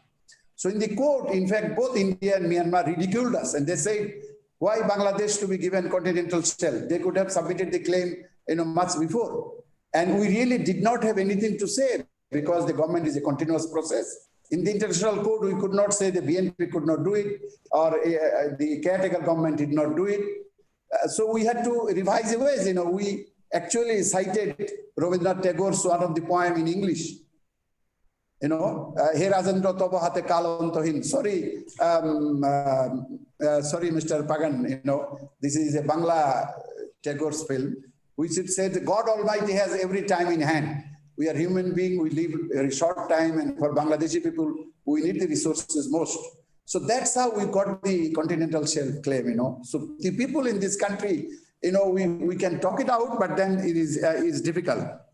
Also, another issue, what you said is not the issue of only CTC. You see, you have to think about, in the Marine Academy, we have 1 year training. And then the boy is still a cadet, goes on board a ship, and he does another 1 year practical training. Till that practical 1 year training is done, he cannot join another ship as a qualified 5th officer or 4th officer, whatever you may call it. So in Bangladesh, problem is, yes, in 80s we had 27, 28 ships in the arsenal of Bangladesh Shipping Corporation. So we could train almost 200 boys. But now the BSCA was reduced to 0 ships. We now have 6 ships, that is 3 to 4 years. For a long time, we had hardly any ships. So Marine Academy producing the cadets, but they are not trained. They have not got the practical training. That's why the foreign employment was not there. In addition to the image, that's another problem. In the shipbuilding sector, again, you see, the problem with, in this country is the banking problem. They need seed money. But the banking sector never, actually handle the shipbuilding, how it is to be done. Why do they need seed money and everything? So that is new for them. So they also need some time to acclimatize themselves with the peculiarities of this industry, and they are doing it. And also, if you know that in the shipping sector, there is a system of advance income tax. So that means if you buy a ship, $20 million, at the same day you have to pay 6.5% of advance income tax, which is quite a bit of money. The ship did not earn a single dollar for your country or for the owner, but you have to pay advance income tax. So these were the odd things were there. We tried. Now it has been reduced, but it has not been eliminated altogether because it is difficult. Bangladesh, that's what I said. It is easier said than done. We keep talking on the talk show till 1 a.m. in the morning, but probably useful talking will only help us to get to the post, And I can also inform Admiral Sarawar that we are member of the IOTC. We have become member IOTC in 2015. We are paying $300,000 US for being the member of the IOTC. And yes, the long line fishing, there are 19 licenses people have taken, including Bangladesh Navy has taken 2 licenses. But nobody has got the ship. Nobody has bought the ship. So what can be done? These are the problem. We expected that at least Bangladesh Navy Welfare Trust will come forward and invest some money and get this pioneer project into effect into the Bay of Bengal. Now what we have done, we already, Honorable Prime Minister has approved a project through the government. The government can't do business. It will be running at a loss. But still, we are trying to do a pilot project of a limited amount of money. Let's see if we can do this. Possibly, we will show the way that there is enough fish. And also, we have talked about fish stock.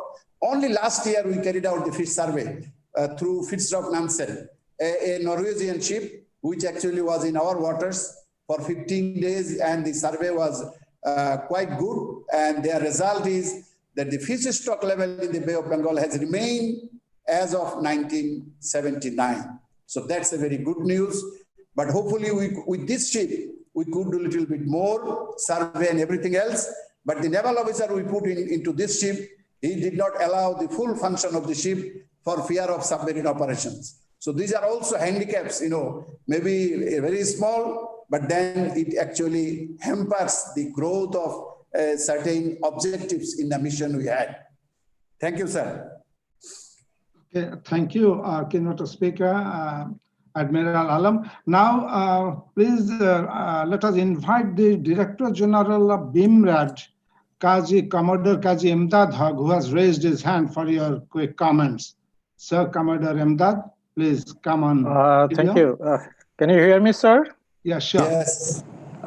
Thank you very much, sir. And thanks the keynote speaker, my mentor, and also same as Kazi Sawar said, the teacher in the Bangladesh Naval Academy. We do solemnly remember you.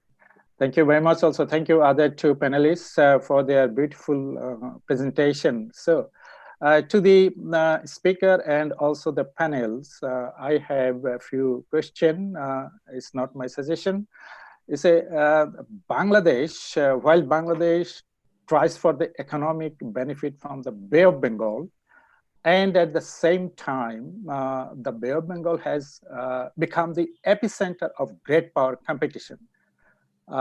This strategic competition has pushed the Indian Ocean towards a volatile situation. And Bay of Bengal is a part of Indian Ocean and the largest bay in the world. The volatile situation, even it might be worse in the future days. So, given this fact, my first question to Professor Shahabanam Khan, what should be the strategic options for Bangladesh to be benefited from the Bay of Bengal? That's the first one. Second question, also to Professor Shahabanam Khan, what are the concerns of Bangladesh while considering the Bay of Bengal engagement? I put the Bangladesh economic engagement with Bay of Bengal. So I coined the term as Bay of Bengal engagement. That's the two questions to Professor Shahabanam Khan. I know he's a strategist, so he can be able to give a very good answer. And as a founder of BIMRAD, Admiral Khurshid Alam, sir, BIMRAD has come to an understanding with great institution IUB and ICAD. We have memorandum of understanding. The three institutions have come together, and we have carried out. In fact, another seminar webinar is still there. So after this seminar, you have seen the headline. In fact, the economic, politicals, and the increasing the geopolitical engagement with the Bay of Bengal. So as our mentor and founding member, what should be your suggestion that after this webinar, we can pursue three leading institutions in Bangladesh to strengthen the economy or strengthen the hand of the government to achieve developed country by 2041, as you mentioned. Thank you very much, sir. Okay, thank you, Commodore sir. So let me invite first our keynote speaker, Admiral Khurshid Alam, to respond to the question raised by the DG of BIMRAD. Then I will invite two panelists, particularly Professor Khan. Thank you, sir. And thank you, Commodore Imdad, for the comments and also the question. What I believe is that, to be honestly speaking, that BIMRAD is the only think tank we have in this country who is actually destined to look after the sea, the Bay of Bengal and beyond. In Bangladesh, others also, the other think tanks, they do, but they do not as a primary function, not as a primary job of them. And that's the big problem for all of us. So, and also, let me tell you, we have talked about BIMSTEC, a lot of it, but even if you go into the charter of BIMSTEC, there is hardly any issue on the maritime except one or two, that there are not enough maritime issues because the charter of BIMSTEC was actually developed, by the diplomats, and the sea was altogether out. But in 2008, some portion of it has been included. But ASEAN does have, but Indian Ocean Rim Association, which is the another organization with 22 members, where Bangladesh is also a member. We are becoming chair next year in October 21 for 2 years, chair of the Indian Ocean Rim Association. So there are enough things to be done. This webinar series, I must thank all the 3 institutes, including BIMRAD and also Ambassador Tariq Karim. These are the ways to actually make people understand that yes, there are importance of Bay of Bengal, there are economic importance of Bay of Bengal, geostrategic importance is there, geopolitical importance are there. So you can come and also make a lot of investment there. So that's why I have been trying for the last 4 or 5 years, either writing books, writing articles, or even going to television, print, electronic media on some of the shows, so that people are aware of this. But let me tell you that one group which we are not in a position to attract right now is the investor group. So if you can, in the next seminar, or you can invite the investor group, I would also request Ambassador Tariq Karim to go along. I have presented our case to the BCCI, MCCI, DCCI, all, with all the options and benefits what can have in the sea areas. But people do take time. Businessmen are not, foolish people. They are very intelligent people. So wherever they want to invest money, they must see the benefit and, cost-benefit ratio. So if you want to take on the investors next time, including local as well as the foreign, that would be an eye-opener for many of the investors in Bangladesh, that there are great opportunities. You can become pioneer investor in the Bay of Bengal. Yes, one of the panelists has said there are policy support problem. Yes, there are policy support problem. Garments industry has not come this way in one day. If Mr. Desai would not have sent 200 people to South Korea, for training. He was a retired police officer. So he sent 200 good boys to South Korea to learn how to run a garment industry and what is garment industry. So when they came back in 79, he started the garments. And then all these 200 people, they were the industrialists subsequently. And there were quota initially, now there is no quota. Things have improved. Back-to-back LC, we have been able to introduce in Bangladesh. Look at our next country, India. They could not do back-to-back LC as of now. Till now, they don't have. So doing garments in business in India is much more difficult than in Bangladesh. So there are ways to innovate and to go to a better system. But we need to discuss what policy support somebody needs. If somebody starts a business like seafood processing industry, it's not doing bad, it's doing all right. But the problem is, one or two, the people who are actually involved in malpractice, like salmonella. Salmonella is a big problem. Let me give you one example. I'm not undermining anybody. When in 2004, the European Union banned our export of shrimps, cultured shrimps, because of salmonella, So they sent a team from Germany. There are 5-member team came. So they said, okay, you have to test it with a machine. And we found out there is a machine in the science laboratory. When these 5 people went there and wanted to check how this machine is operated and how they check this question of salmonella and other things, none of the officer present there could operate this. So the German delegation leader had written this. I can quote, quote unquote, that I have never seen such an institution with so many of PhDs, total 250 numbers, but none of them knew how to operate a simple machine and demonstrate to us that this is how we do it. So this is where is the capacity and capability. You have PhD, you have master's, you have a certificate, that's your capacity. But if you don't turn into that capability, and this is what is the problem in Bangladesh. We are a talk shop.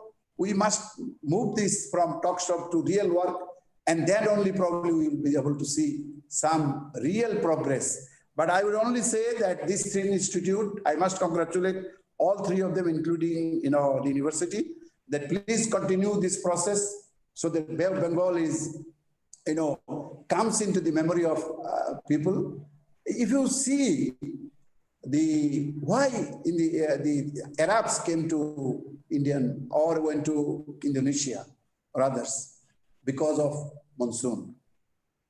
Indian Ocean had monsoon. So we used advantage of monsoon to come and go and do the business from 7th century. So why the Western powers had to wait for 1498? Because there is no monsoon there. They had to have the power, steam, or something, some machine, or some other ways to come to India in 1498 when Vasco da Gama came. So we had the advantage. We still have this advantage. But again, I would say that, the problem, like seafarer is saying, one of the greatest problems of seafarer is English, because we don't know English. A ship is probably run by a captain from Philippines, and then there are 50 crews from probably 10 different countries. So the only medium can be good English. Our people, they don't speak English, and that's another big problem. And that's why Philippines is providing 46% of the total 15 lakh seafarers all over the world. We are not there. Of course, China is now taking over, but we are not there because of lack of English. So we need to probably impart English so that we can increase the number of seafarers. Mind it, one captain of the ship, he earns $10,000 per month. A general ship. A tanker captain earns $15,000. Honest net income. And if we want to do this, we have to probably think on that line instead of others and invest more in this sector. Thank you. Thank you, Chair.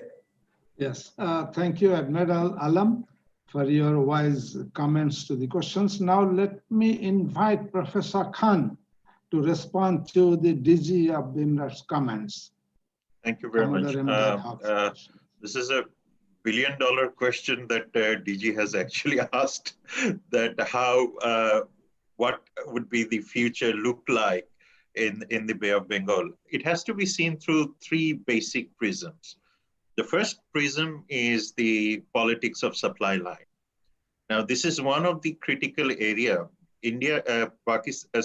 China has long been in making of its access to the Rakhine and Bay of Bengal for its supply goods, not only in terms of commercial, but also in terms of defense. So therefore, this is the first time they have been able to do technologically something sound by using or going through the Arakan mountains and that mountain range and connecting itself with the Bay of Bengal. Now they have a direct connection right now. So that is one. As a process, there has been another project called Kaladan project that has come from the Indian side as a part of their access to Northeast India using the Kaladan multimodal initiative. So now you have 2 seaports sitting there, making Bangladesh's seaports essentially being challenged.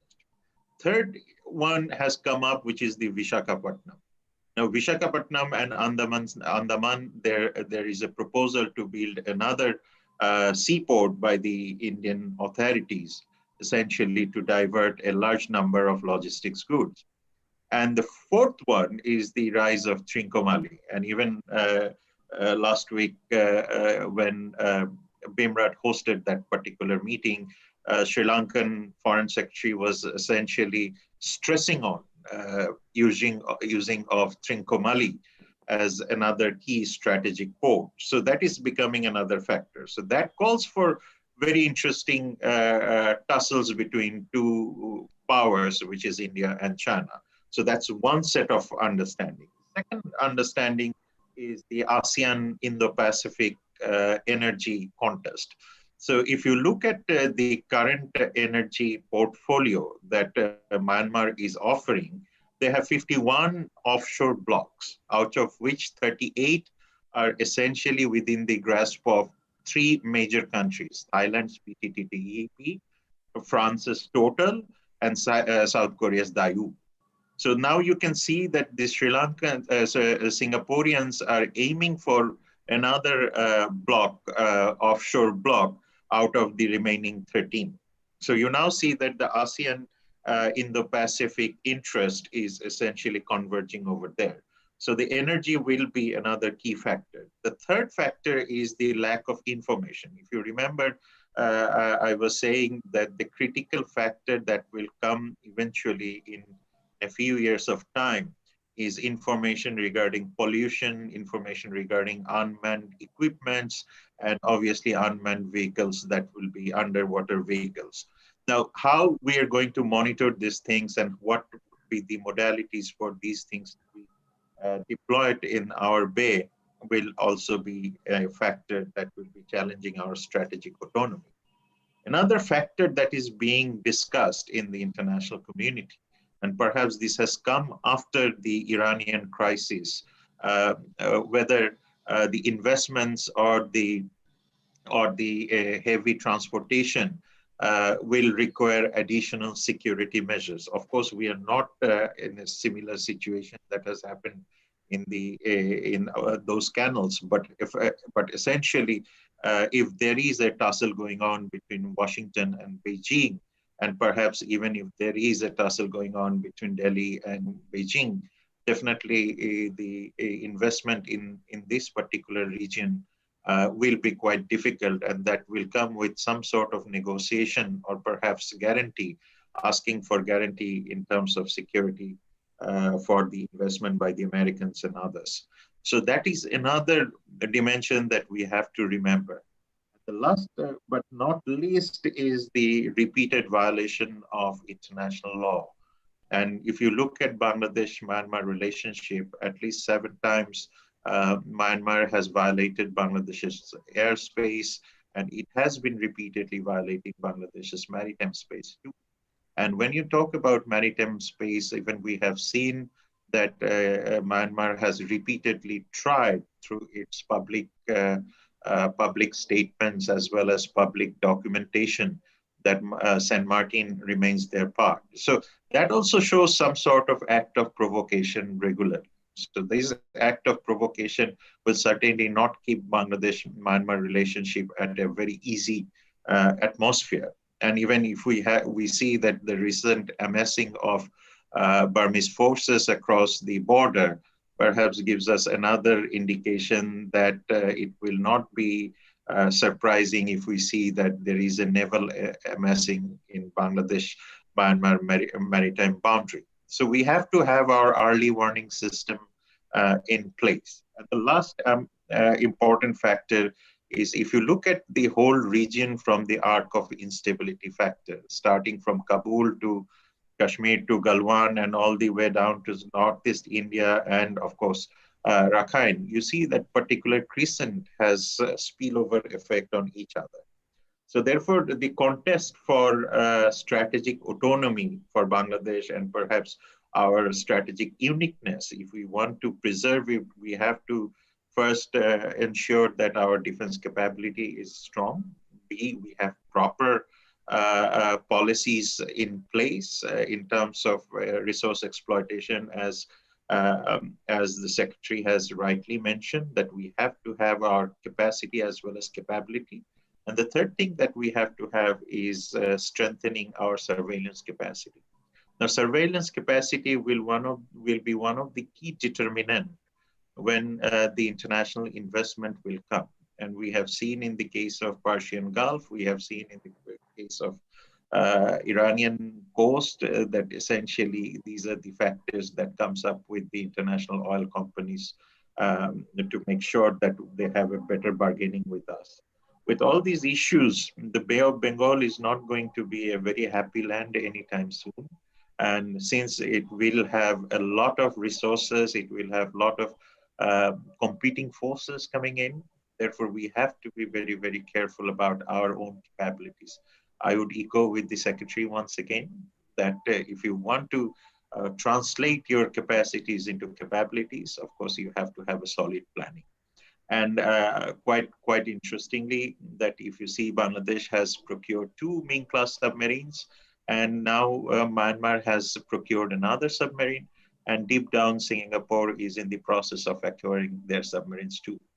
So last year I was reading Bangkok Post, and one very interesting statement came up that Thailand is taking note of Bangladesh's submarine procurement as well as Myanmar's procurement. So I won't be surprised if we see that some sort of underwater arms race is coming up. And if that is the case, we will have to be further serious about our preparedness, both diplomatically as well as the military. So therefore, obviously, the onus lies on both the armed forces as well as the foreign ministry to really work in concurrence so that there is an integrated response to salvage or perhaps to protect Bangladesh's strategic autonomy. And that's exactly where we are standing right now. Does it answer, DG? Okay. Yeah. Thank you. Yes. Thank you very much. Thank Very you, nice. Professor Khan, for your wise comments.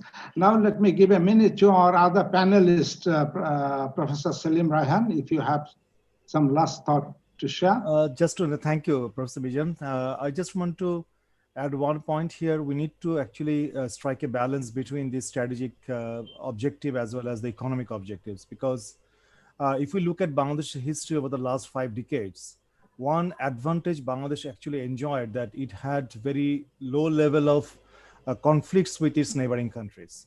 If you compare India, Pakistan, if you compare other countries, which Professor Shahab Enam Khan, he mentioned, that Bangladesh actually enjoyed that benefit, that not to be engaged with other countries in terms of conflict, so that actually Bangladesh should concentrate on its economic development or economic growth and poverty reduction more than any other countries in this region. So I think that focus should be there. And definitely, as we are entering into new phase of development, ocean economy, probably the areas of conflicts will be widened too. So I can see that we need to strike the balance, and we need to have the focus, right kind of focus, so that we are not derailed into the situation where the other neighboring countries got into and they completely lost their priorities. I think that is the warning I would like to highlight towards the end. Thank you very much for giving me this opportunity. Yeah, thank you, Professor Raihan. Yeah, thank you. Though we have some other comments on the chat box about marine pollution, plastic pollution, we will not further discuss about that. We can discuss bilaterally. So before giving the floor to Ambassador Karim, let me wrap up with a few comments as the chair of the session. We had a long discussion. The discussion began with our Vice Chancellor's comments that we have 2 scenarios. Certainly should not go with the first scenario. We are up for the second scenario that he depicted. And for that, I think, perspective, we need to develop a long-term comprehensive development strategy on the exclusive economic zone. And I think this strategy should have first the geostrategic element, because if the geostrategic element is not taken care of in the Bay of Bengal, which is a very strategically soft area, then we cannot pursue other elements of that strategy. Then comes the focus of our discussion today, the economic importance of the Bay for Bangladesh. Exactly, this is extremely important because, as Professor Wahiduddin Mahmood says, that Bangladesh is one of the few countries in the world which has one of the most intensive economy in terms of producing the amount of GDP in one unit area. So from that sense, we are kind of land-based economy saturated. From that perspective, I will urge the government and all the stakeholders to look to the south, as I think Admiral Sarwar has referred to, and also the DG of BIMRAD. and the keynote speaker, that we have to look south. And for that, government and all the stakeholders together need to create an enabling environment so that capacity can be turned into capability. And technology, scientific and technological element is very, very important in that strategy. Then also we have to look at the social dimension, because huge number of people live on coastal resources, fisheries, and marine tourism, which has got great potential, still not very developed. I'm not going to repeat all those. Finally, the element of education and capacity building research. This is extremely important, because even Robinson Crusoe, with having good capabilities, can survive in an island, even if he's stranded. So this capability is extremely important to develop, and we need to focus on these, not just through formal education, but also through other means of capacity building. And in that context, I will refer to the tripartite agreement that we have between IUB, BIMRAD, and ICAT. So together, I believe that these three institutions, we can go a long way to take care of all these elements of a long-term strategy. So with these remarks, let me have the privilege to hand over to Ambassador Tariq Karim. Okay, so Ambassador Karim. Thank you, Chair. It's been very, very enriching and enlightening. Please, Ambassador Karim. Yes. Before people start dropping off, can we ask all the participants to switch the cameras on so we can have a screenshot for our PR purposes? So please, all the participants, turn the cameras on. We want to see you. We'll take a screenshot and then... Yes, that would be. Thank you, Vice Chancellor. Actually, I noted that point that before I signed off, I would make this. Thank you, Vice Chancellor, for reminding me. Sure. So yes. So please please come on, everybody on camera. The speaker panelists. Even the participants, who did not speak, but who are here, please. Okay, yes, please. For our records, yes, thank you. And while I'm speaking, please do that. So before we sign off, we will take this screenshot. Our IT department will be doing that also. All that's left for me after this very, very enriching and enlightening almost 2 hours. And this has by far been the most enlivened session that we have had so far. The whole purpose of designing this series was actually precisely what Admiral Alam and others have said. We need to be more aware of this new zone that has cropped up. And Admiral Khurshid Alam, you and I, we worked together in the initial stages when we set off on that journey of, good fences make good neighbors. And that was precisely our idea, that if we can stop spending energy and time on resolving problems with our neighbors, we can focus on development. And that is what enabled actually the Bangladesh transformation story once we had done that.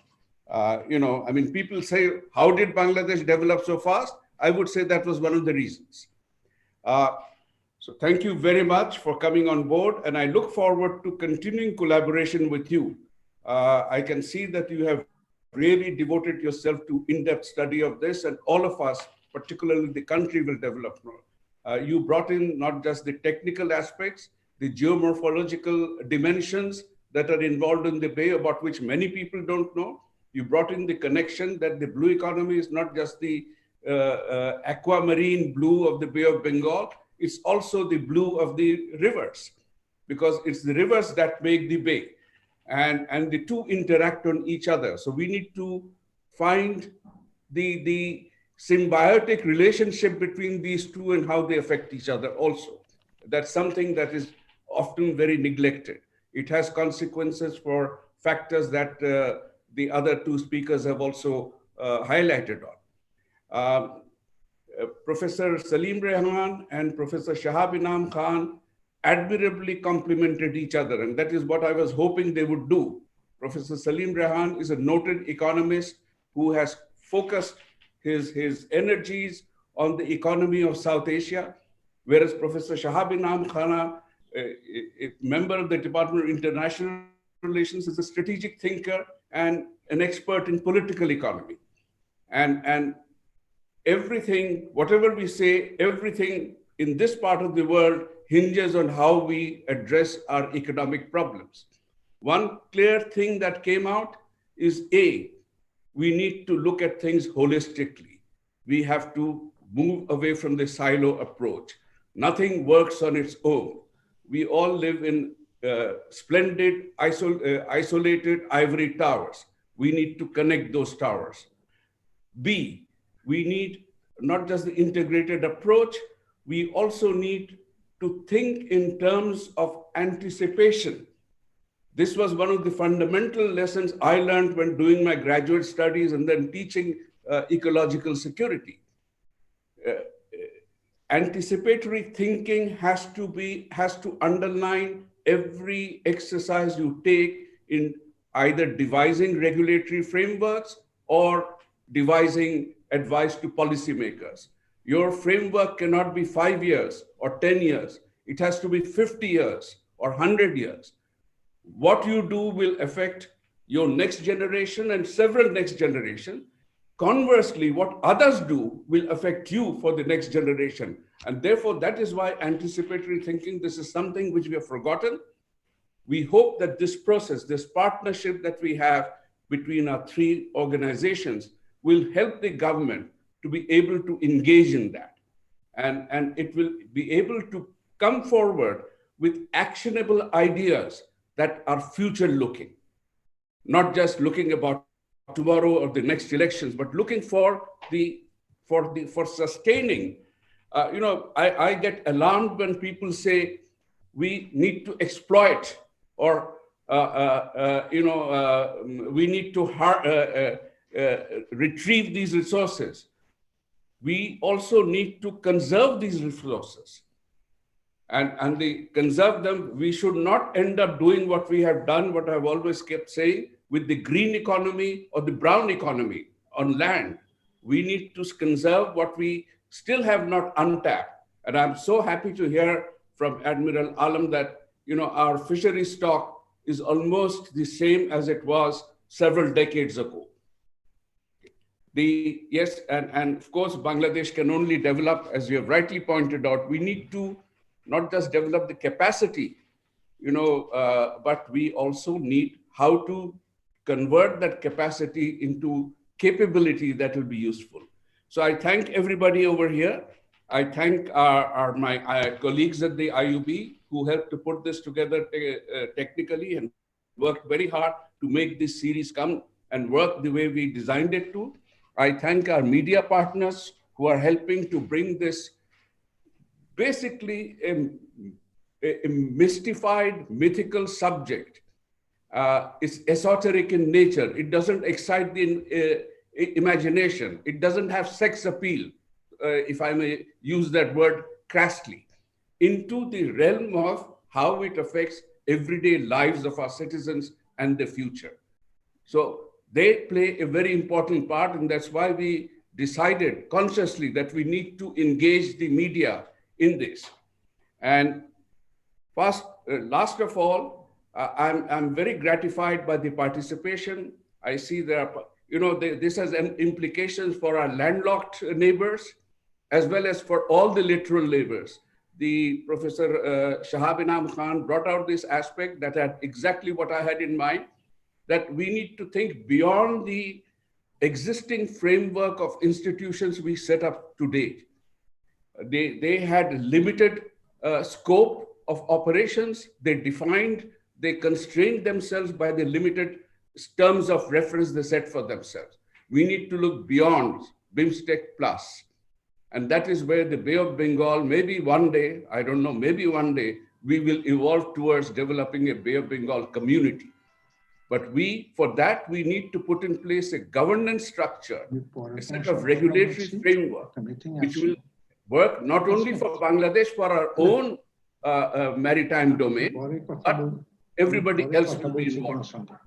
So with those remarks, I thank you once again. The final webinar in this series on the 6th of October, which brings in the regional dimensions of this commons that we are talking about. Is this just Bangladesh, or is this, are all the other countries involved? What is happening in the Bay of Bengal? Is it happening only because of us or to us, or is it to everybody else? And from there, I agree, and I completely, that's why I said I hope we'll continue working together, because you will be a very important component of this, Admiral Alam. How we will design the forward-looking template of our activities and discussions, bringing in the investors, bringing in the private sector. Right now, again, as I said, it's an esoteric subject. If you tell them, so what do you mean Bay of Bengal? We are already there. But looking into it deeper is what demystifying aspects of it will be our ultimate goal. Thank you very much. I hand it back to the chair to close the meeting. Thank you, Ambassador Karim, for your excellent last erudite comments. So we have passed over 2 hours of our session today, though we are scheduled for 90 minutes, but I personally thoroughly enjoyed, and hope you all thoroughly enjoyed. We had a galaxy of participants, including the speaker and 2 panelists. So again, thanks to all of the participants. We look forward to seeing you in our next events. Thank you. Have a nice time. Stay safe and well. Goodbye for today. Thank you, sir. Yes.